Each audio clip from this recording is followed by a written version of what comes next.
and in some cases be tolerated in 2006.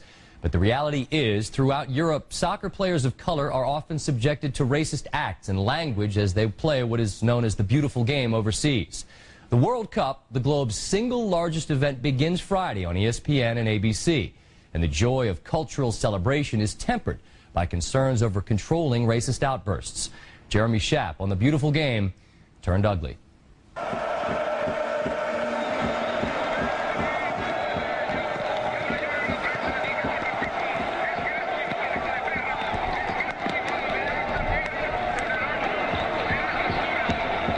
Carlos Kameni is from Cameroon in West Africa. He plays goal for the Spanish club team Espanyol, one of the strongest teams in perhaps the strongest league in the world.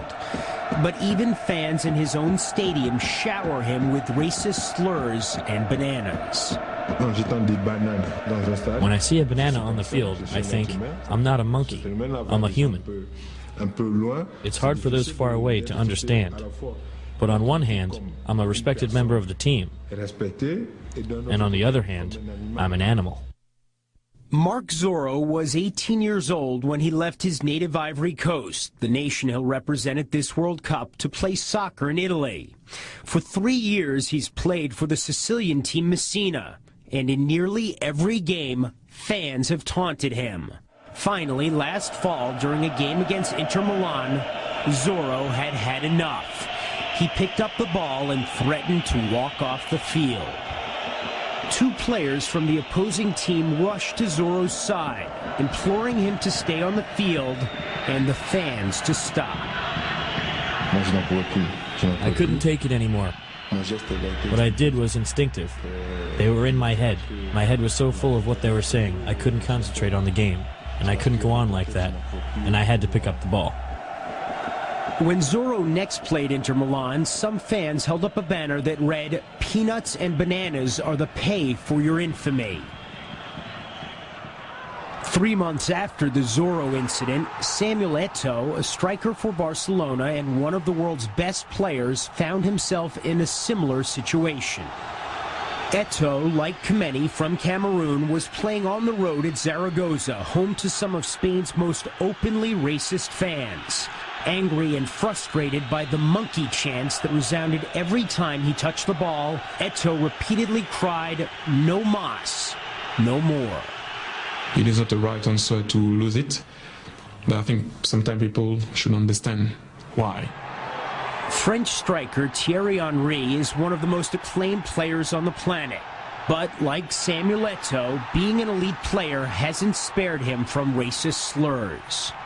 I can tell you, so many times, monkey chants and people spitting at me when I was taking a throw-in or a corner kick.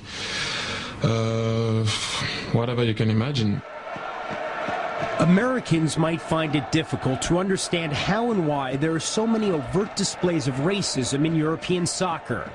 But there's never been anything akin to the U.S. civil rights movement in Europe, in part because there are so few black Europeans.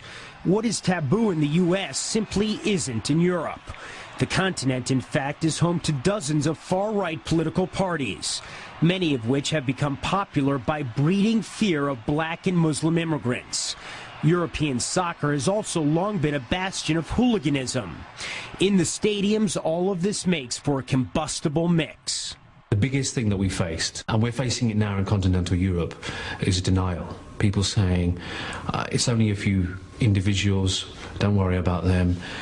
What problem? I don't see a problem. It's not to do with race, it's to do with the culture, it's to do with a footballing form of abuse. It's not just some fans who are guilty of racism. 18 months ago, Luis Aragonés, the coach of the Spanish national team, was preparing his team for a World Cup qualifier against France when he was overheard exhorting one of his players by insulting France's Thierry Henry.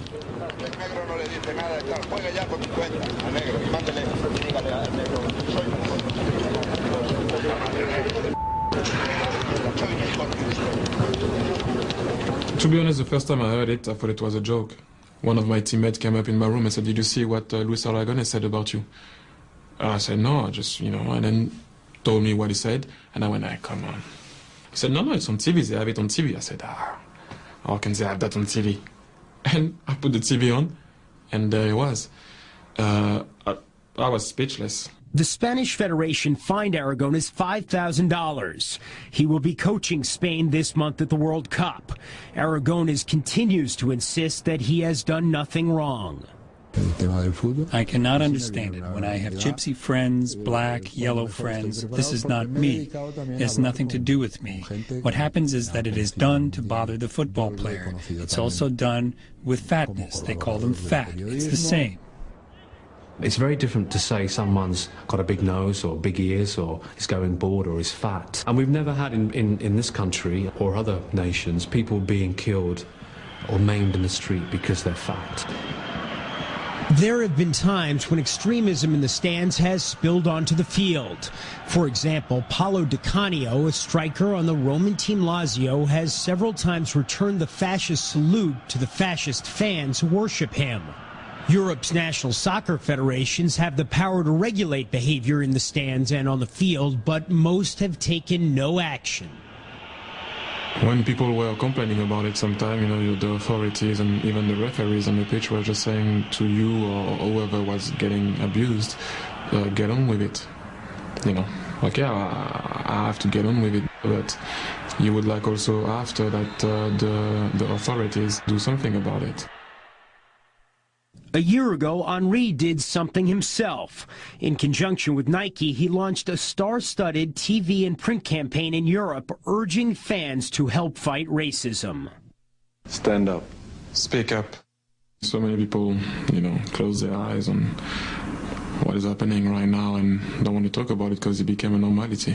I just wanted to make people aware that, that's not something that should happen in a game that we love. And also to make people aware sometimes that if you understand and you hear someone doing that, to make them realize that that is not something to do, to talk about it. Even if it's one person in the stadium, it's one too many. Seeing someone who is possibly the world's best player to say, no, this is wrong, I don't accept this, is very, very significant. But it's a balance, it's not their responsibility in 2006 to be taking on these types of battles. There are people paid lots of money to run the game, to make sure that that's done in the most efficient way and ensure the welfare of everybody. FIFA, soccer's world governing body, has always left the problem to each country's federation.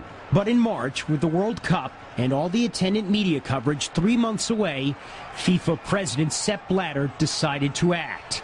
He announced new and harsh regulations that will penalize teams whose players, coaches, officials, or fans engage in racist conduct. Penalties would affect league standings and World Cup eligibility. Financially, the consequences could be huge. There have been a lot of incidents, certainly, the last few months, but this has been going on for years. Why hasn't the problem been addressed before? Because the national associations or the leagues, they haven't done their homework.